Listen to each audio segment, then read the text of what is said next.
오늘 경주라는 제목으로 잠언 1장 나누려고 합니다.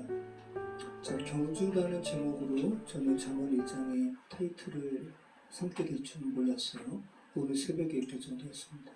한 장 한 장 어떻게 하나님께서 어떤 메시지를 주실지 저도 기대하는 마음으로 준비하고 있고요.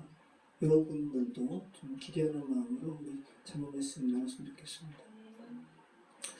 자, 지난주에 짧게 잠언 객언에 대해서 살펴봤습니다. 그대로 가면 멸망으로 치닫는 인생들에게 그 패망의 길을 가지 말고 생명의 길을 가도록 여호와를 경외할 것을 바늘로 찌르듯이 말씀하시는 책이 잠언이라고 했습니다. 그죠? 그래서 바늘로 이렇게 꼽았잖아요. 이렇게. 네. 자, 그리고 저자와 전개 방식을 수수께끼 같은 방식으로 전개함으로써 여호와 경외라는 주제를 더 명확히 하고 있는 책이 잠언이라고 했어요. 자, 오늘부터 일주에 한 장씩 나누게 됩니다. 우리 1절 말씀 같이 읽어보겠습니다. 다윗의 아들 이스라엘의 왕 솔로몬의 잠언이라. 자, 잠언은 편집된 책이라고 그랬고요. 히스기야 왕의 시대 때 히스기야 신하들이 솔로몬의 잠언을 이렇게 편집했다고 그랬고, 또 그 안에는 르무엘 왕 아불의 잠언도 포함되어 있지만 우리가 지난주에 살펴봤습니다. 솔로몬과 별개 사람 같지는 않아요. 뭔가 이렇게 솔로몬 같은데 일부러 이렇게 수수께끼처럼 그렇게 하고 있다는 부분을 또 지난주에 살펴봤습니다. 자, 솔로몬이 잠언만 3,000가지를 지었다고 했죠. 자, 지혜로운 말 3,000가지 짓는다는 것은 그 내부에서 나온 것이 아니라 우리 구원도 마찬가지잖아요. 우리 구원이 우리 스스로 나오는 것이 아니라 외부에서 우리를 구원시키는 것처럼, 구원하는 것처럼 잠언 말씀은 솔로몬 외부에서 솔로몬 내부로 들어간 거예요. 하나님께서 솔로몬에게 가르쳐 주시고 알려주시고 말하게 하고 쓰게 했던 것이죠. 자, 그 솔로몬의 잠언 중 하나님의 섭리 가운데 히스기야 신하들이 편집하고 다시 또 성경의 31가지, 어쩌면 우리 꼭 한 달 살아가는 한 달의 날수만큼 이렇게 취약돼가지고 성경에 이렇게 발췌되었다는 것은 이것도 은혜예요. 그죠? 얼마나 그러면 우리가 지금 읽고 있는 게 하나님께서 솔로몬에게 말씀하신 잠언 3,000가지 중 엑기스 중에 엑기스를 우리가 지금 읽고 있는 거 아니에요? 그죠? 그것도 한번 생각해 보시기 바라요. 자, 잠언을 3,000개를 지었다는 것 자체가 잠언이 솔로몬 내부에서 온 것이 아니라는 거 우리가 알게 되고, 또 여러분은, 저와 여러분은 알죠? 솔로몬의 말년이 어때요? 하나님을 경외하는 사람다운 말년을 살았어요? 아니면 와, 어떻게 솔로몬이 이렇게 되었지? 라고 할 정도의 삶을 살았어요. 후자죠? 네. 솔로몬의 부인만 몇 명인 줄 아세요? 700명. 첩이 300명. 부러우세요? 와, 그러면 이것만 보더라도, 아, 근데 어떻게 그렇게 말년에 타락한 사람의 그 글을 우리가 성경, 바이블이라고 하는 성경 속에 넣었을까? 자, 솔로몬의 글이 아니기 때문에 그런 거예요. 그죠? 솔로몬은 하나의 통로였을 뿐이라고요. 다시 한번 알게 되는 거예요. 솔로몬이 제일 처음에는 왕위를 이제 물려받게 되고 하나님 앞에 겸손했죠. 그죠? 그 부분 한번 잠깐 볼까요? 우리 열왕기상 한번 읽어보시죠. 열왕기상 3절로 14절까지 한번 읽어보시죠. 솔로몬이 제일 처음에는 어떠한 사람이었는가?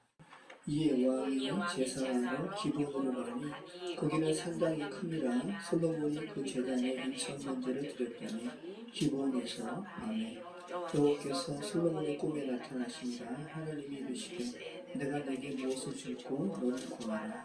솔로몬이 이르되 주의 종 내 아버지 다윗이 성심과 공의와 정직한 마음으로 주와 함께 주 앞에서 행함으로 주께서 그에게 큰 은혜를 베푸셨고 주께서 또 그를 위하여 이 큰 은혜를 항상 주사 오늘과 같이 그의 자리에 앉을 아들을 그에게 주셨나이다. 나의 하나님 여호와여, 주께서 종으로 종의 아버지 다윗을 대신하여 왕이 되게 하셨사오나 종은 작은 아이라 출입할 줄을 알지 못하고 주께서 택하신 백성 가운데 있나이다. 그들은 큰 백성이라 수요가 많아서 셀 수도 없고 기록할 수도 없으니 누가 주의 이 많은 백성을 재판할 수 있사오니까 듣는 마음을 종에게 주사 주의 백성을 재판하여 선악을 분별하게 하옵소서. 솔로몬이 이것을 구하며 그 말씀이 주의 마음에 든지라. 이에 하나님이 그에게 이르시되 내가 이것을 구하도다. 자기를 위하여 장수하기를 구하지 아니하며 부도 구하지 아니하며 자기 원수의 생명을 멸하기도 구하지 아니하고 오직 성사를 듣고 분별하는 지혜를 구하였으니 내가 내 말대로 하여 내게 지혜롭고 총명한 마음을 주노니 네 앞에도 너와 같은 자가 없었거니와 내 뒤에도 너와 같은 자가 일어나니 없으리라. 내가 구하지 아니한 부귀와 영광도 내게 주노니 내 평생의 왕들 중에 너와 같은 자가 없을 것이라. 내가 만일 내 아버지 다윗이 행한 것 같이 내 길로 행하며 내 법도와 명령을 지키면 내가 또 내 일을 길게 하리라. 아멘. 자, 이랬던 솔로몬이었어요. 참 겸손하고 정말 어떻게 그러한 지혜로운 마음을 솔로몬이 갖게 되었는지 하나님 앞에 정말 생명을 구한 거 아니에요? 부귀와 영화를 구한 게 아니라 그 당시에도 얼마나 그 왕정 시대니까 그저 다윗의 죄를 이은 솔로몬의 왕이 올라감을 시기하고 싫어하고 그런 원수가 얼마나 많았겠어요? 원수 죽임에 대해서 구하지도 않고 듣는 마음을 내게 주사. 이것이 주께서 보시기에 귀했단 말이죠. 그래서 거둬주시고 너가 구하지 아니한 부귀와 영광도 주시고 참 이랬던 솔로몬인데 말년이 그렇게 됐단 말이죠. 그래서 하나님께서 주신 지혜로 다윗에 이어서 40년간 초대 이스라엘을 그러니까 다윗과 솔로몬 시대 때 가장 부강했던 거예요. 40년간 이스라엘을 그렇게 강력하게 이끌었는데 말년에 가서 비참하게 타락을 했습니다. 아까 드린 말씀처럼 아내만 700명, 철이 300명. 그 이유는 주변국들과 정략 결혼을 하기 위해서. 자, 그러면 그 부인들이 이방국에서 왔단 말이죠. 그 부인들이 폐물만 가지고 온 게 아니라 그렇죠. 이방에서 섬겼던 몰렉신, 아들을 불에 바치고 바알신, 각종 신들을 같이 데려왔단 말이죠. 그래서 이방신을 이스라엘에 들여오게 하는 큰 죄를 솔로몬이 진 거예요. 자, 이러한 사실 자체가 이 작은 말씀이 솔로몬 스스로가 지은 것이 아니구나. 하나님의 통로였을 뿐이구나. 다시 한번 알게 되는 거죠. 자, 그래서 솔로몬의 결국이 어떠했나 하는 것은 하나님께 속한 문제고 저와 여러분은 알 수도 없고 알 필요도 없습니다. 자, 그런데 저와 여러분이 솔로몬과는 달리 여호와 경외하기를 여러분의 육신의 생이 마칠 때까지 여호와 경외하기를 여러분이 멈추지 않는다면 솔로몬보다 더 지혜로운 자가 되는 거고요. 그죠? 그리고 솔로몬은 결혼에 실패한 거예요. 그래서 노우어 목사님이라는 분은 성경에서 여자가 문제라고 이야기해요. 그 북이스라엘 남유다 그 아들이 악한 왕이잖아요. 하나같이 그 어미가 악해요. 하나같이 그래요. 자, 그런데 저와 여러분이 여러분의 자녀를 믿는 사위, 믿는 며느리를 맞이한다면 저와 여러분은 솔로몬도 이루지 못했던 지혜로운 가정을 이루는 거예요. 그 생각해 보시기 바라요. 자, 하나님의 섭리 가운데 지금 잠언을 나누고 있어요. 가정에 꼭 필요한 말씀을 지금 하고 있는 겁니다. 자, 우리 2절로 우리 8절 말씀 같이 읽겠습니다. 이는 지혜와 훈계를 알게 하며 명철의 말씀을 깨닫게 하며 지혜롭게 공의롭게 정의롭게 정직하게 행할 일에 대하여 훈계를 얻게 하며 어리석은 자를 슬기롭게 하며 젊은 자에게 지식과 근신함을 주기 위한 것이니 지혜 있는 자는 듣고 학식이 더할 것이요 명철한 자는 지혜를 얻을 것이다.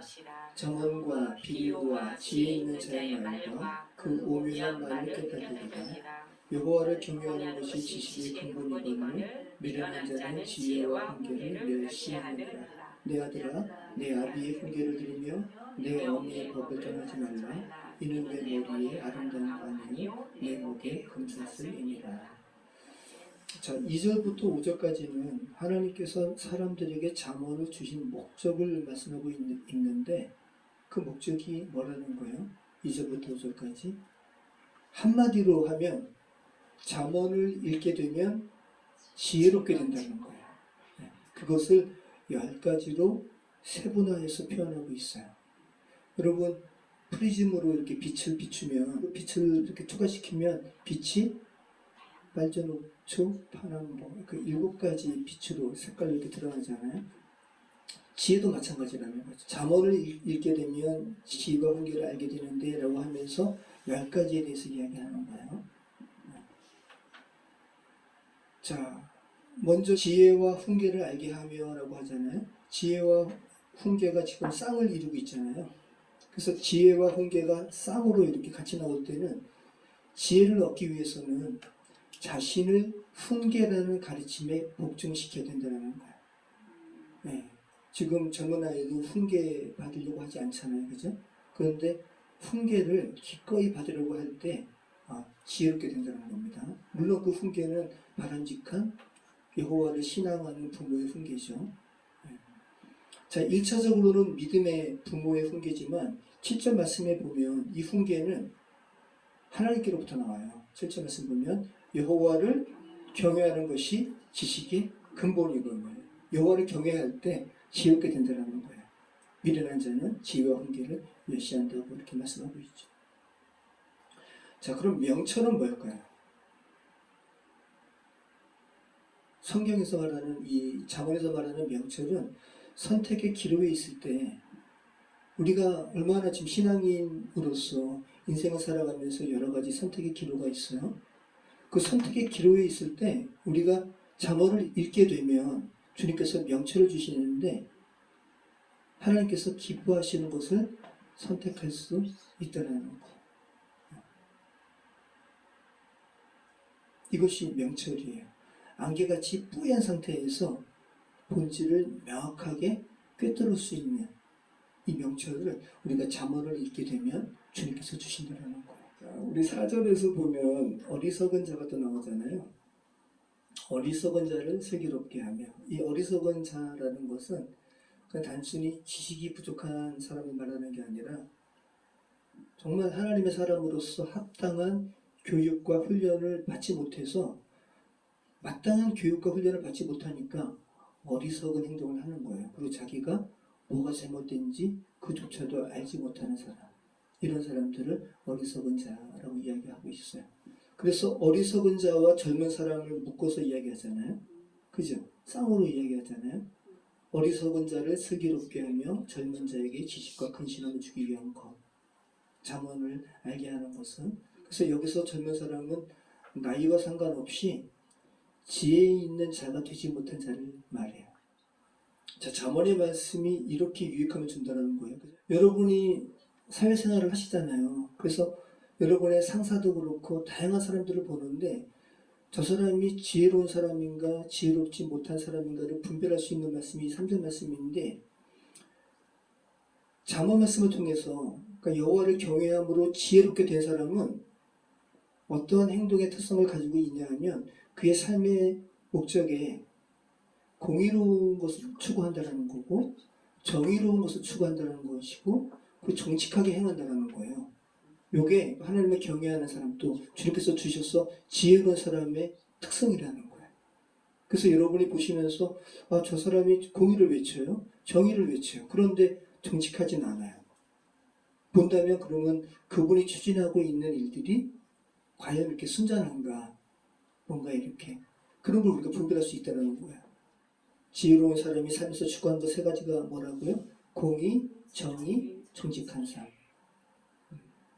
그러면 이 나무개는 정말로 지혜로운 사람이 아닌 거죠. 공의롭지도 못하고 정의롭지도 못하고 정직하지도 못하고 3가지 다 가지고 있네요. 잠언의 말씀이 이렇게 유익함을 준다는 거예요. 이 10가지만 우리가 살펴봐도 얼마나 유익합니까? 자, 7절 말씀 같이 읽겠습니다. 여호와를 경외하는 것이 지식의 근본이거늘 미련한 자는 지혜와 훈계를 멸시하느니라. 여호와를 경외하는 것이 지식의 근본이거늘 미련한 자는 지혜와 훈계를 멸시하느니라. 재현아, 우리 하나님을 경외한다는 게 뭘까? 경외. 경외가 뭐야? 어렵지, 그지? 자, 경외. 그런데 제가 자주 말씀드리지만 이 경외라는 단어 안에 두려움이라는 의미가 있고 무서움이라는 의미가 있거든요. 그래서 경외라는 이 한자 음대로 읽는 게 가장 경외의 의미를 그냥 담고 있어요. 그냥 하나님을 두려워해, 하나님을 무서워해. 이러면 경외라는 이 의미가 잘 안 와요. 이 경외는 뭐냐면 공경할 경외, 두려워할 외예요. 경외. 그러니까 마땅히 공경하면서 두려워할 대상이 하나님이신 거죠. 제가 이렇게 가끔 몇 번 이야기했잖아요. 제가 30년이 벌써 됐네요. 그 온누리 교회에서 예배를 드리는데 스크린에 어떤 노인의 모습이 잡혔다고, 뒤에는 배낭을 메고 그리고 잠바 차림에 이렇게 하나님께 예배하는데 그 안경은 또 습기가 이렇게 어려가지고 하나님을 이렇게 앙망하는 그 장면이 제가 너무 감동이 됐거든요. 그래서 제가 이제 그거를 한번 챗 GPT한테 그리고 하라고 했어요. 이 상황을. 많은 사람이 있는 예배당에 한 노인이 뒤에 가방을 메고 있어. 배낭을 메고 있고 그 눈은 습기가 어렸어. 그런데 흡사하게 그랬어요. 진짜. 그때 그분은 약간 좀 말랐거든요. 근데 챗GPT는 좀 얼굴을 조금 마르게는 표현하지 못했는데 제가 머리는 살짝 이렇게 벗어졌어란 말 안 했는데도 그렇게 그려놨어요. 정말. 저 깜짝 놀랐어요. 이렇게.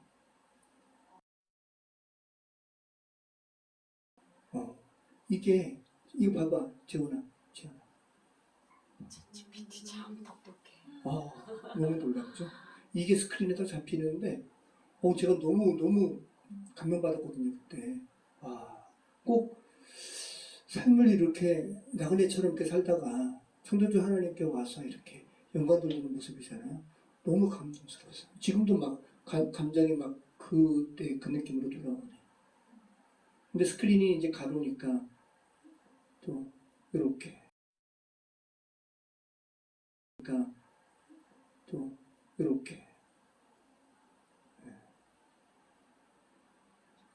얼마나 이게 하나님을 경외하는 모습이죠. 합당하게 경외하는 거예요. 합당하게. 자, 여호와를 경외하는 것이 모든 삶의 근본이라는 거예요. 여호와를 경외함 없이 쌓는 지식은 모래성과 같아요. 그냥 무너져요. 그냥. 부루마블, 그죠? 게임 속에 있는 종이 지폐 같은 거죠. 여호와를 경외함 없이 추구하는 부와 물질은 다 그런 거예요. 그래서 여호와를 경외하는 것이 모든 것의 시작점이라는 거예요. 경주의 출발점에서 여호와를 경외함 없이 출발하면 근본적으로 다 어긋나 버린다는 거예요. 출발점부터 만약에 불법이 탄로나면 어떻게 될까요? 그 경주에서 우승한 것이. 자전거도요. 자전거는 사람의 근육 힘으로만 달려야 되잖아요. 그런데 굉장히 아주, 저도 지금 전기 자전거 타지만 사이클 선수조차도 그 모터 힘으로 전기 힘으로 가는 거를 교묘하게 숨겨가지고 타다가 그거 되기도 하고. 제가 이제 신인고등학교 나왔는데 신인고등학교는 야구부도 있지만 테니스장도 있고 해가지고 테니스를 이렇게 가르쳤거든요. 근데 그 테니스 체육 선생님께서 뭐라 그러시냐면 라켓이 한 줄이잖아요. 한 줄인데 한 줄이 아니라 두 줄로 이렇게 엮게 되면 그 라켓으로 서브를 내리치면 못 받는 거예요. 이것도 불법인 거죠. 불법이 너무 많은 거예요. 스포츠상에서도. 근데 이게 발각되면 어떻게 돼요? 무효되는 거예요. 무효. 자, 여러분이 여호와를 경외함이 모든 것의 근본이라고요. 여호와를 경외함이 없이 여러분의 인생에 어떤 무슨 성이든 무슨 탑을 쌓았다. 여호와 경외함이 없이 쌓은 것은 다 무료라고요. 허물어진다고.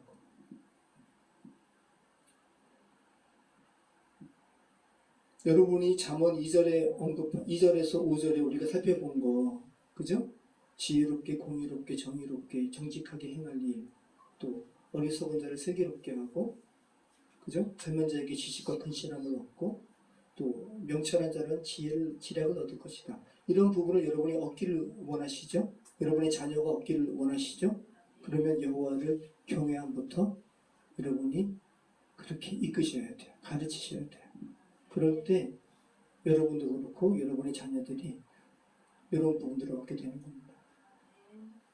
우리 8절부터 9절 한번 읽어보겠습니다. 내 아들아 내 아비의 훈계를 들으며 내 어미의 법을 떠나지 말라. 이는 내 머리에 아름다운 관이요 내 목에 금사슬이니라. 자, 자식을 권면하는 일에 대해서 아버지와 어머니가 쌍으로 등장하고 있죠. 내 아들아 내 아비의 훈계를 들으며 내 어미의 법을 떠나지 말라. 자, 이 이유는 자녀를 양육하는 것이 어느 한쪽만의 책임이 아니라 양쪽의 공동 책임을 말하고 있어요. 자, 그러면 왜 아버지는 훈계와 쌍을 이루고 어머니는 법과 쌍을 이룰까요? 꼭 뭔가 이렇게 엄마가 훈계하고 아버지가 좀 법과 관련된 것 같은데 그렇지 않잖아요. 자, 아버지가 자녀에게 하는 훈계는 행동과 판단에 있어서 또 어떤 도덕적 결정에 있어서 옳고 그름의 경계를 아버지가 하는 거라는 거예요. 아버지가 그 역할을 해야 된다는 거예요. 자, 어머니는 법이죠. 이 토라거든요. 토라의 의미 안에 삶의 방향을 알게 하는 그 의미가 토라 안에 있어요. 그래서 삶의 방향과 내면의 질서도 이 토라 법 안에 포함된 거예요. 그래서 한 아이의 삶의 방향과 내면의 질서는 아빠가 세우는 게 아니라 엄마가 세워주는 거라고 이야기해요. 근데 저는 이 부분이 굉장히 와닿아요. 저희 어머니의 그런 태도에 있어서 저는 삶의 많은 방향이 어머니가 영향을 많이 줬거든요. 우리 한선덕 형제의 많은 부분에 김현수 권사님께서 영향을 미치셔야 돼요. 내면의 질서에. 또 수빈이의 내면의 질서에 전수라 집사님께서 굉장히 많이 영향을 끼치셔야 돼요. 아버지는 좀 이렇게 훈계하고 이런 부분들. 그래서 잠언에 나오는 아비의 훈계와 어머니의 법은 외적 규율과 내적 가치의 두 기둥을 말하는 것이고 서로 상호 보완을 엄마, 아버지가 함께 해야 된다는 것을 지금 말씀하고 있어요. 자, 그러면서 그렇게 할 때 너 아비의 훈계를 잊지 말고 어머니의 법을 잊지 말아라. 이것이 바로 너 머리에 뭐라는 거예요? 아름다운 관이요 내 목에 금사슬이니라. 뭔가 승리자를 상징하는 거예요. 이 멸류관이니까. 그래서 너가 그렇게 잘 될 때, 그죠? 남의 이렇게 부러움을 받는 그런 삶의 성공을 이루는 것은 결국은 너가 잘해서가 아니라 너 아버지의 훈계와 너 어머니의 법을 네가 잘 따랐기 때문이야 라고 부모의 지혜와 슬기가 자녀들의 어떤 재능으로 이렇게 연결되었음을 말씀하고 있죠. 여러분이 지혜롭게, 그죠? 또 슬기롭게 훈계와 여호와의 법을 잘 자녀에게 전수하면 자녀들이 그것이 재능이 되어서 그렇게 삶의 성공으로 이루어진다는 거예요. 제 차가 크잖아요. 제가 이 도자기 공방하기 위해서 외부 수업을 가니까 그래서 이제 나무 선반을 이렇게 제가 제작해가지고 뒤에 2열을 폴딩한 후에 나무 선반을 이렇게 놓으면 접시만 제가 이제 현재는 70개를 이제 실 수가 있는 거예요. 수업을 하면. 그리고 조금 더 사이사이 칸을 나누면 100개 이상도 접시를 실어서 이제 수업을 할 수 있는 거죠. 그래서 이제 그렇게 하기 위해서 저희가 공부하면서 중고차로 이제 저희 차를 산 건데, 그래서 2열을 다 접으면 공간이 넓죠. 꽤 커요. 광활하죠. 그래서 요즘에 플렉스라는 게 있잖아요. 화물 차량뿐만 아니라 개인 승용도 화물을 소화물을 운반할 수가 있어요. 예전에 법으로 안 됐는데. 그래서 제가 이제 제 차가 크니까 가끔 이제 그거를 하기 위해서 그거를 하고 싶어가지고 이 일을 김성수 목사님께서 하셨거든요. 한 5년간. 그래서 그분 도움 받아서 플렉스 등록을 하고 제가 이제 처음 배차를 받아가지고 이제 그 일을 하는데 김성수 목사님께서 이제 일을 가르쳐 주신다고 옆에 계셨어요. 근데 이제 그때 제 차에 어울리는 큰 어떤 화물을 이제 저희가 받은 게 아니라 오토바이가 이렇게 할 수 있는 조그만 것을 받은 거예요. 그래가지고 거기 뭐야 송파에 있는 그 롯데 큰 빌딩 그 송파에 있는 거 맞아요? 롯데타워. 롯데타워 거기에 가가지고 조그만 거 하나 이렇게 받아가지고 어디야 어디지 거기가 망원동. 망원동으로 이제 와서 하는데 근데 아무튼 그렇게 잘 이제 전달해주고 사진 찍어서 보내고 왔어요. 근데 연락이 왔어요. 저녁에서 이제 공방 수업 끝나고 이제 가려고 왔는데 연락이 온 거예요. 한 자매가 자기한테 올 물건이 안 왔다고. 그래서 하여튼간 그날 비가 왔거든요. 제가 진짜 생쥐처럼 돼가지고 생쥐 물에 빠진 생쥐처럼 돼가지고 제가 다시 망원동까지 가가지고 근데 알고 봤더니 뱅뱅 돌았거든요. 알고 봤더니 김덕수 목사님께서 착각하신 거예요. 저는 이제 처음이니까 그 어플도 보고 운전하느라고 그냥 이제 김성수 목사님께서 제대로 주소를 찍었겠지라고 하면서 알려주셨겠지라고 하면서 김성수 목사님이 이 건물이라는 거예요. 그래서 4층에 가지고 올려놓으면 된다고. 그래서 올려놨더니 웬걸 이 주소를 잘못 알려준 거예요. 그래서 제가 아무튼 물건을 받아야 될 사람의 그 불평도 듣고 또 뭐라 그래 그 배송 업체 전화도 이렇게 하면서 그랬는데 제가 그랬거든요. 죄송해요 처음이라서. 처음이란 말을 하지도 말라고 정확하게 주소대로 가가지고 전달해주고 나오면 된다고 처음이란 말은 필요 없는 말로 하지도 마시라고 그 명확하게 제가 깨달았죠. 이 일을 할 때는 주소를 정확하게 맞잖아요. 그렇죠. 뭐 제가 처음이지 제 실수지. 실수 그리고 이제 왜냐하면 이 일을 먼저 했던 분이 착각해서 잘못 알려줬다고 이 말도 할 필요 없는 거죠. 그래서 제가 그때 이제 하나님께서는 하여튼간 제가 굳이 이 말을 하는 이유는 결국은 이 하나님의 말씀이라는 것은 사람의 어떤 삶을 통해서 직접 말씀하시는 거 아니에요. 제가 그거 하면서 제가 이제 얼마나 드라마 같은 말을 많이 했는지 몰라요. 우리 아이들한테 미안해 아빠가 처음이라서 내가 너희한테 아빠가 처음이었어. 엄마가 처음이었어. 근데 이게 드라마의 말인데 근데 이게 이걸로 끝나면 안 되는 거예요. 저와 여러분도 마찬가지예요. 이 자녀 양육뿐만 아니라 저와 여러분이 삶을 살아가면서 어떤 사람과 인격적인 관계를 맺잖아요. 그럴 때 다 죄송해요. 제가 인생이 처음이라서. 처음이라서 이럴 수는 없잖아요. 그죠? 그러니까 지금 하나님께서 저와 여러분에게 엄청난 것을 맡기셨단 말이죠.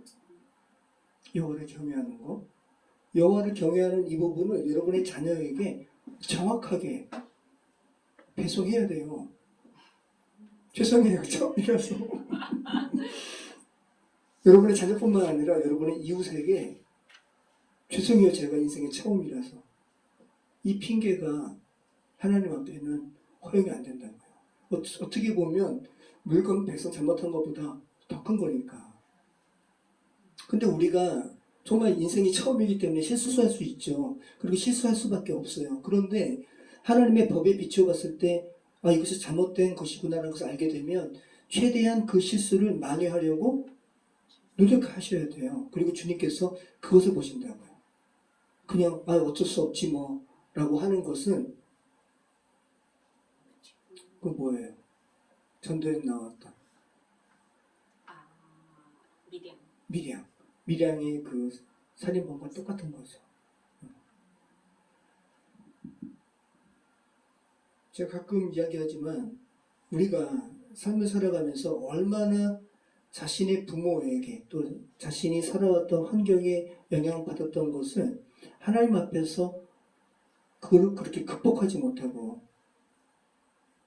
다시 그 쓴뿌리 그대로를 남에게 이렇게 배출을 해요. 배설해 버리는 거죠, 말 그대로. 배설해 버려요. 그래서 그 배설에 대한 영향이 또 그 사람도 똑같이 그 영향 그대로를 또 하나님 앞에서 극복하지 못하고 또 배설해 버리고. 이것이 예전에 그 현대백화점 고객들 명단 이렇게 알아가지고 사람을 죽이고 인육까지 일부 먹었잖아요. 지존파. 그 지존파 잡혀가지고 사형당했단 말이죠. 근데 그 마지막에 두목급의 한 사람이 마지막에 사형당하기 전에 세상에 대해서 할 말이 있냐고 하면서 했을 때 이 사람이 한 말이 뭐예요? 초등학생 시절에 미술 선생님 이야기한 거예요. 자기가 너무 가난했는데 그 미술 선생님이 미술 준비하지 못한 자기를 그렇게 혼냈다고. 그래서 그 다음에는 맞기 싫어가지고 훔쳐서 갔단 말이죠. 그래서 자기가 안 맞았다고. 여러분, 이것을 사형당하기 전에 마지막에 사회에 마지막에 외친 말이에요. 이분 감옥에서 하나님 만났거든요. 그래서 자기 집을 교회로 해달라고 이문 온 목사님들한테 그렇게 이야기했다 그래요. 하나님 만난 사람인데 어떻게 그 이야기 한 거예요. 그러면 이분도 그 미술 선생님의 정말 잘못된 그 영향을 삶의 마지막 순간에 그 이야기 했다는 것은 그것이 자기한테 굉장히 크게 영향을 끼쳤다는 거잖아요. 그 미술 선생님도 삶을 살아가면서 어느 순간에 하나님 앞에서 그 부분을 극복했어야 되는데 자기가 극복을 못한 거예요. 그래가지고 가난해서 미술 준비 못한 아이를 그렇게 혼내고. 이게 이런 게 계속 순환되는 거죠. 그죠? 잘못된 고리가 그냥 사이클 계속 도는 거예요. 자, 처음이란 말을 하지 마십시오. 처음이란 말을 하지 마시고 하나님 앞에서 깨달으셨으면 극복하셔야 되는 거죠. 주님의 도움을 요청하면서. 자, 우리 10절부터 우리 19절 말씀 같이 읽겠습니다. 10절부터 19절입니다. 내 아들아, 악한 자가 너를 쫓으려도 따르지 말라. 그들이 내게 말하기를 우리와 함께 가자. 우리가 가만히 엎드렸다가 사람의 피를 흘리자. 죄 없는 자를 까닭없이 숨어 기다리다가 소울같이 그들을 산처에 삼키며 무덤에 내려가는 자들같이 통으로 삼키자. 우리가 온갖 보호를 얻으며 빼앗은 것으로 우리 집을 채우리니 너는 우리와 함께 제비를 뽑고 우리와 함께 전대 하나만 투자할지라도. 내 아들아, 그들과 함께 길에 다니지 말라. 내 발을 금하여 그 길을 밟지 말라. 대저 그 발은 악으로 달려가며 피를 흘리는데 빠르니라. 새가 보는 데서 그물을 치면 한 일이겠거늘 그들이 가만히 엎드림은 자기의 피를 흘릴 뿐이요 숨어 기다림은 자기의 생명을 해할 뿐이니 이익을 탐하는 모든 자의 길은 다 잃어가여 자기의 생명을 잃게 하느니라. 자, 그러면서 잠언 말씀이 내 아들아, 내 아들아 10절과 15절에 걸쳐서 두 번 말하죠. 그죠? 내 아들아. 첫 번째는 뭐냐 하면 악인과 함께하지 말 것을 경고하는 거죠. 근데 그 악인들의 모습은 공동체의 모습으로 접근한다는 거야. 11절 말씀 보면 그들이 내게 말하기를 우리와 함께 가자. 그래서 우리가 공동체적인 악이 우리에게 어떤 것을 유혹할 때 우리는 쉽게 넘어가요. 왜냐하면 공동체적이라는 것은 그 스스로가 어떤 세력을 가지고 있어요. 그래서 그 안에 들어가면 내가 안전할 것 같아요. 네. 개인이 아니라 공동체가 그렇게 유혹한다고요. 그들이 내게 말하기를. 네. 자, 두 번째 내 아들아라고 하면서 15절부터는 왜 악인들과죠. 엄밀히 얘기하면 공동체니까 왜 악인들과 함께 하지 말아야 할 이유에 대해서 설명하는데 그 이유가 뭐라는 거예요? 네, 너가 결국은 너의 생명을 잃게 될 거야 라고 말을 하고 있는 거예요. 여러분, 이런 모습을 우리가 많이 보죠. 네, 악은 공동체의 모습으로 현혹해요. 제가 자주 동성애에 대한 이야기하지만 지금 동성애 자들이 그저 퀴어 축제라는 공동체의 모습으로 한 사람 한 사람들을 그렇게 잘못된 길로 인도한단 말이죠. 그랬을 때 한 사람 한 사람들이 저렇게 많은 사람들이 저런 모습을 한다면 저건 나름대로 안전한 거 아니야? 그죠? 자, 그걸 떠나서 자, 최근 3년간, 지난 3년간 한국 사회가 이러한 모습이 더 표면화되었죠. 어리석고 악한 자, 한 권력자가 악의 물꼬를 이렇게 터버렸네요. 그랬더니 거기에 편승하는 무리들이 각 집단에 그냥 포진해버렸어요. 그리고 많은 사람들을 이리로 와, 이리로 와, 이리로 와. 지금 우리가 그걸 보고 있는 거예요. 얼마나 지금 뿌리 깊게 지금 전 영역이 순식간에 3년 만에 얼마나 좀 원통한 일입니까? 악으로 인한 이익을 받게 되는 공동체가 이렇게 유혹할 때 우리는 쉽게 넘어가요. 그리고 그 공동체가 이 이익 너도 받게 될 거야 라고 하는 유혹에 쉽게 넘어가는 거죠. 그죠? 대표적으로 그렇잖아요. 자, 12절 말씀 보면 소울같이 그들을 산채로 삼키며 무덤에 내려가는 자들같이 통으로 삼키자. 우리가 온갖 보화를 얻으며 빼앗은 것으로 우리 집을 채우리니. 자, 우리 집에 너도 포함될 거야. 이렇게 유혹하는 거죠. 너는 우리와 함께 제비를 뽑고 우리와 함께 전대 하나만 투자할지라도. 자, 이 부분 14절 말씀이 좀 어렵잖아요. 공동 번역은 이렇게 쉽게 번역하고 있어요. 너 우리와 한 통속이 되어 같이 먹고 같이 살자. 그렇게 꿰일지라도 넘어가지 말라는 거예요. 넘어가게 되면 너 생명을 잃게 될 거야 라고 저번에서 말씀하고 있습니다. 자, 이제 20절 말씀부터는 드디어 지혜가 의인화돼가지고 출현하죠. 우리 같이 읽겠습니다. 지혜가 길거리에서 부르며 광장에서 소리를 높이며 시끄러운 길목에서 소리를 지르며 성문 어귀와 성중에서 그 소리를 말하여 이르되 너희 어리석은 자들은 어리석음을 좋아하며 거만한 자들은 거만을 기뻐하며 미련한 자들은 지식을 미워하니 어느 때까지 하겠느냐. 나의 책망을 듣고 돌이키라. 보라, 내가 나의 영을 너희에게 부어주며 내 말을 너희에게 보이리라. 자, 보세요.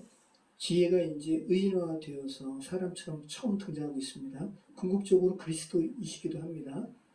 20절에서 23절 말씀 보면 그리스도의 외침이, 쉽게 얘기해서 복음이 세상에 어떻게 외쳐지는지 알 수 있죠. 복음은 길거리에서 외쳐져요. 여러분, 복음은 감춰져 있지 않아요. 지금 광장에서 외쳐져요.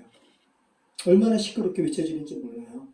시장통의 시끄러운 길목에서, 성문 어귀에서, 성중에서 외쳐진다라는 거예요. 그러니까 주의 말씀이 계속 외쳐진다라는 거예요. 그래서 나중에 나는 주의 말씀 듣지 못했어요 라고 핑계할 수 없다는 거예요. 자, 그런데 오늘 이 표현이 얼마나 보면, 그러니까 오늘날로 보면 여러분 가끔 자동차에 확성기 달아가지고 주 예수를 믿으라? 그죠? 이렇게 외쳐지는 거 여러분 많이 보시죠? 그럴 때 여러분 때로는 왜 이렇게 유난스러워 이런 마음이 여러분 들 때도 있죠? 근데 이 마음 그대로를 믿지 않는 사람이 한다고요. 그러니까 여러분은 믿지 않는 사람의 그 마음처럼 똑같이 그렇게 할 게 아니라 여러분은 여러분 차에다가 확성기 달아가지고 주 예수를 믿으라. 그러면 너와 네 집이 구원을 이루리라. 이렇게 외칠 정도의 어떠한 열정이 없잖아요. 그죠? 그분들은 그들에게 허락하신 열정이라고요. 중보해야 된다고요. 시끄럽다고 할 게 아니라 시끄럽다고 하는 사람들은 세상 사람들이라고요. 그리고 빨간 띠 외에서 예수 전당 불신이죠. 여러분도 그냥 왜 이렇게 유난스러워. 그리고 저렇게 하는 것이 오히려 역효과야. 이렇게 드는 생각을 할 때가 많았을 거예요. 근데 그렇지 않다라는 거예요. 그분들에게는 그런 열정을 주께서 주셨다라는 거. 자, 이런 모습들이 세상의 관점으로 본다면 무례해 보이고 거칠어 보이는 모습이에요. 여기가 길거리에서 지혜가 막 외치는 거예요. 지하철에서 막 사람들 외치는 것처럼 예수님 믿으십시오 막 이럴 때 얼마나 무례해 보이고 나 쉬고 싶은데 잠자고 싶은데 저게 뭐야. 그죠? 시끄러운 길목에서 소리 지르고 지금 복음이 이렇게 외쳐진다는 거거든요. 세상에 보기에는 무례해 보이고 거칠어 보인다고 이야기하지만 저 여러분은 이렇게 돼서 중보를 해야 된다는 거. 네. 세상 사람들이 말하는 왜 이렇게 무례해요? 왜 이렇게 거칠어요? 라고 말하는 게 이게 표면적으로는 그렇게 이야기하지만 속으로 이야기하면 나 복음 듣기 싫어요? 라는 말인 거예요. 근데 저 여러분이 똑같이 말씀하시면 안 된다는 거죠. 자, 이렇게 지혜가 소리 높여 외친다는 거죠. 길거리에서, 광장에서, 길목에서, 선문 어귀에서, 성중에서 이렇게 소리를 발하여 외치지만 그럼에도 불구하고 잠언이 말하는 바가 뭐예요? 그들이 듣지 않는다는 거예요. 24절 말씀부터 27절이죠. 같이 읽겠습니다. 내가 불렀으나 너희가 듣기 싫어하였고 내가 손을 폈으나 돌아보는 자가 없었고 도리어 나의 모든 교훈을 멸시하며 나의 책망을 받지 아니하였은즉 너희가 재앙을 만날 때에 내가 웃을 것이며 너희에게 두려움이 임할 때 내가 비웃으리라. 너희의 두려움이 광풍같이 임하겠고 너희의 재앙이 폭풍같이 이르겠고 너희에게 근심과 하나님께 돌아오라는 외침은 계속 있어 왔다라는 거예요. 잠언이니까 구약이잖아요. 자, 신약에서는 그리스도께서 또 성령 시대에는 이제 주위의 사람들에 의해서 현재까지 계속 외쳐지는 건데 대다수 사람들은 계속해서 맹랭이 했다라는 거예요. 자, 그러면서 이 24절 말씀부터 27절 말씀은 야, 너희가 이 돌아오라는 주께로 돌아오라라는 이 외침을 듣는 때는 다 기한이 있다라는 거예요. 기한이 이제 끝난 다음에는 너희가 듣고 싶어도 들을 수 없다라는 거예요. 마냥 그 시간이 계속 주어진다는 게 아니에요. 인생의 마지막 숨이 차오를 때 그때는 너무 늦는다라는 거예요. 자, 28절부터 33절 말씀 같이 읽겠습니다. 그때 너희가 나를 부르리라. 그래도 내가 대답하지 아니하겠고 부지런히 나를 찾으리라. 그래도 나를 만나지 못하리니 대저 너희가 지식을 미워하며 여호와 경외하기를 즐거워하지 아니하며 나의 교훈을 받지 아니하고 나의 모든 책망을 없인 여겼으니라. 그러므로 자기 행위에 멸매를 먹으며 자기 꾀에 배부리라. 어리석은 자의 퇴보는 자기를 죽이며 미련한 자의 안위는 자기를 멸망시키려니와 오직 내 말을 듣는 자는 평안히 살며 재앙의 두려움이 없이 안전하리라. 자, 인생의 마지막 숨이 차오를 때 이제 하나님의 외침이 더 이상 들리지 않을 때 그때 부른다라는 거야 너희가. 그런데 그때는 내가 대답하지 않겠고 그죠? 부지런히 나를 찾을 거야. 그때는 이제 나를 만나지 못할 거야. 이게 지금 거지 나사로 부자와의 이야기에서 부자가 그죠? 저 구렁텅이에서 막 부르잖아요. 이제 이미 기한이 늦은 거야. 아 그러면 이 나사로 지금 이 세상에 보내소서. 아직 살아있는 나의 아우들이 있는데 그들에게 전하게 하소서. 뭐라 그래요? 아브라함이? 아니 그들에게 이미 선지자들이 있다. 이 말은 뭐예요? 성경이 있다. 성경을 통해서도 그들이 깨닫지 못하면 죽은 자가 다시 살아나서 기적이잖아요. 이 기적 같은 만남을 통해서 이 복음이 외쳐진다고 해서 그들이 듣지 않는다. 이미 지혜의 말씀, 성경의 지혜의 말씀이니까 지혜가 이미 세상 가운데 외쳐졌다. 너희가 세상을 살아가는 동안에 너희가 핑계하지 못할 정도로 이미 너희에게 들렸다. 너희가 거부한 거다. 라고 이야기하는 거 아니에요. 자, 일정한 시간이 지난 후에 하나님의 침묵은 사랑을 이제 주께서 거두심이 아니에요. 뭐예요? 오래 참으심이 끝난 이후에는 이제 하나님의 공의가 펼쳐지는 거예요. 그들이 거부한 거예요. 이제 하나님의 공의가 펼쳐지는 거예요. 재현아 이거 한번 봐봐. 아빠 1988년도가 고등학교 2학년일 때인데 이때 칼 루이스랑 미국의 칼 루이스랑 카나다의 벤 존슨이 세기의 대결을 벌였거든. 아빠가 이 장면 그대로 봤는데 지금도 막 그때 생각하면 흥분이 막 보세요 한번 다시 한번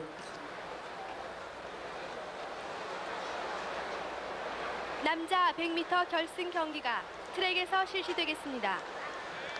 Next event will be the men's 100 meters final.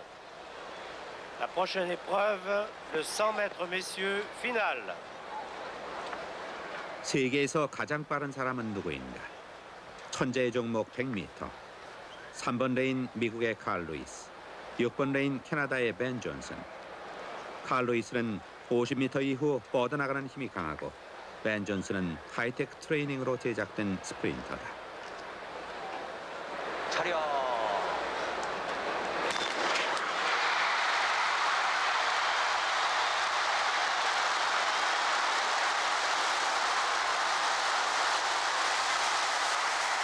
1위 벤 존슨 9초 79 세계 신기록, 2위 칼 루이스 9초 92 올림픽 신기록, 3위 영국의 린포드 크리스티 9초 97, 4위 미국의 켈빈 스미스 9초 99.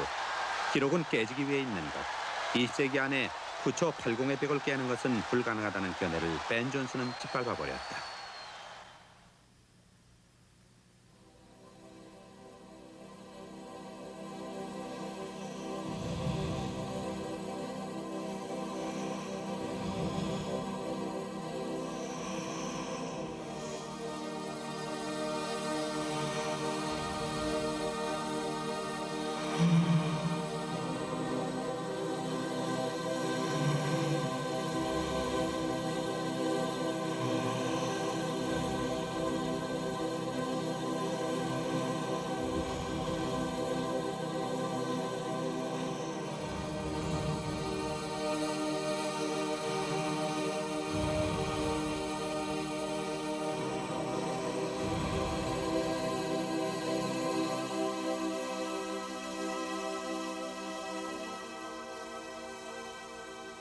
그러나 패배보다 더 나쁜 승리도 많다. 벤 존슨은 금주된 약물을 복용한 사실이 밝혀져 기록은 취소됐고 금메달은 박탈당했다. 벤 존슨, 그는 자신의 운명보다 빨리 달린 잘못으로 황급히 도망치지 않으면 안 되었다. 칼 루이스한테 계속 진 사람이에요. 그래서 칼 루이스 이기고 싶어가지고 몇 년 전부터 정말 맞아서는 안 된 거를 맞았죠. 그래서 갑자기 근육질이 되고. 근데 저는 이 도핑, 한국의 도핑 이 기구가 좀 잘못됐으면 좋겠다. 왜냐하면 이 역주하면서 벤 존슨이 이렇게 이긴 그 장면에 대한 감동이 이렇게 좀 뺏기기 싫어가지고. 근데 허망하게 박탈당하고 그리고 이제 3일 만에 이제 추격했는데 이 벤 존슨의 여자친구가 벤 존슨의 얼굴을 이렇게 가방으로 가려줘요. 제가 드리는 말씀 뭐냐면 이게 지금 그리고 이제 이 칼 루이스가 그래서 이제 금메달을 받게 되거든요. 그리고 88년도에 다시 와가지고 여의도 순복음 교회에서 간증을 했다 그래요. 칼 루이스가 믿는 사람이에요. 제가 뭐 이제 그런 부분을 떠나서 그래서 제가 그럼 벤 존슨은 기독교인인가 이렇게 뭐 살펴봤더니 벤 존슨이 공식적으로 자기가 기독교 신앙에 대한 고백한 건 없대요. 근데 그걸 떠나서 자, 벤 존슨이 결국은 힘을 다해가지고 100m 우승했잖아요. 금메달 땄잖아요. 근데 결국은 박탈당했죠. 취소됐어요. 기록도 취소되고 금메달도 박탈당하고 허무하게 된 거예요. 자, 그 근본은 출발부터 뭐였기 때문에? 불법이었기 때문에. 여호와를 경외하는 자였으면 출발부터 불법을 저지르지 않았겠죠. 그죠? 그러니까 오늘 제가 저도 이렇게 두 편의 달리기 영상을 설교 전과 후에 이렇게 게시할 줄 몰랐는데 앞에 우리가 본 거는 에릭 리들, 그죠? 여호와를 경외하는 사람이었어요. 난 주의를 뛸 수 없습니다. 이 불의 전차라는 영화는 정말 감동적이에요. 네. 저도 DVD가 있거든요. 보면 얼마나 은혜로운지 몰라요. 자, 여러분 오늘 본문은 그죠? 우리가 읽은 제가 오늘 자본의 제목을 뭐라고 삼았어요? 경주라고 했잖아요. 경주. 네. 자, 오늘 우리가 읽은 잠언 1장은 100m 경주의 전 과정과 비슷해요. 하나님을 향한 경외심을 가지고 인생이라는 경주장의 출발점에 선 자들과 그렇지 못한 자들. 그죠? 그리고 경주 가운데 계속해서 아버지의 훈계와 어머니의 그 법을 계속 상기하면서 뛰는 자들. 그죠? 그렇지 못하고 그냥 자신의 그냥 악인들의 생각과 계략으로 나 이렇게 쟁취해야지라고 뛰는 사람들. 결국은 다 그들은 허무하게 되는 거예요. 여호와를 경외하면서 하나님의 법을 계속 상기하는 자들, 그렇지 않고 세상의 유혹에 빠진 자들. 얼마나 극명하게 대립이 돼요. 이 경주의 모습처럼. 지금 우리가 그런 경주를 뛰고 있다고요. 오늘 본문의 마지막 절 우리 한번 읽어볼까요? 32절부터 33절. 이 마지막 절을 그대로 우리가 지금 봤던 이 칼 루이스와 벤 존슨의 영상이 말하고 있잖아요. 같이 읽겠습니다. 어리석은 자의 퇴보는 자기를 죽이며 미련한 자의 안일은 자기를 멸망시키려니와 오직 내 말을 듣는 자는 평안히 살며 재앙에 두려움이 없이 안전하리라. 네. 하나님을 경외하지 않고 이 세상의 유혹에 계속 마음을 빼앗긴 사람들이 어리석은 자죠. 결국은 퇴보하게 되고 자신을 죽이는 길로 들어서게 되고, 그죠? 그 얼마나 안일해요. 결국은 자신을 멸망시키는 길로 가는 거예요. 그런데 하나님을 계속 경외하고 주의 말씀을 듣는 자는 평안히 살며 재앙에 두려움이 없이 안전하리라. 그죠? 여호와를 경외하면서 인생의 경주의 출발점에 섰고 계속 뛰면서 주의 말씀을 상기했고 그 결국은 결승선을 통과한 후에도 그죠? 안전한 거예요. 그리고 결국은 금메달을 받게 되고. 저와 여러분 지금 경주하고 계시는 거 아시죠? 네. 자, 그리고 지금 저와 여러분의 경주하는 모습을 여러분보다 먼저 이 신앙의 경주를 끝낸 사람들이 천국 스타디움에서 지금 보고 계세요. 그리고 응원하고 있어요. 네. 자, 우리 12장 1절 말씀, 히브리서 12장 1절 말씀 함께 읽고 마치도록 하겠습니다. 이러므로 우리에게 구름같이 둘러싼 허다한 증인들이 있으니 모든 무거운 것과 얼매이기 쉬운 죄를 벗어버리고 인내로써 우리에게 다 경주하며 믿음의 주요 또 온전하게 하시는 이인 예수를 바라보자. 그는 그 앞에 있는 기쁨을 위하여 십자가를 참으사 부끄러움을 개의치 아니하시더니 하나님 보좌 우편에 앉으셨느니라. 네. 여러분의 지금 경주를 그죠? 신앙의 선진들이 지금 우리 위에서 지켜보시고 우리 격려하고 있습니다. 예수 그리스도 온전히 믿음의 주요 온전히 하시는 예수 그리스도 온전히 바라보는 게 여호와를 경외하는 거죠, 그죠? 네. 이렇게 여호와를 경외함으로써 여러분 이 인생의 경주 승리하시는 저와 여러분 되었으면 좋겠습니다. 기도하겠습니다. 참 좋으신 하나님 감사합니다. 전번 말씀을 통해서 우리의 삶의 경주라는 거, 이 믿음의 결승선까지 주님을 온전히 의지하며 이 경주 우리가 승리해 나갈 수 있도록 주님 인도해 주시옵소서. 예수 그리스도 이름으로 기도합니다. 아멘.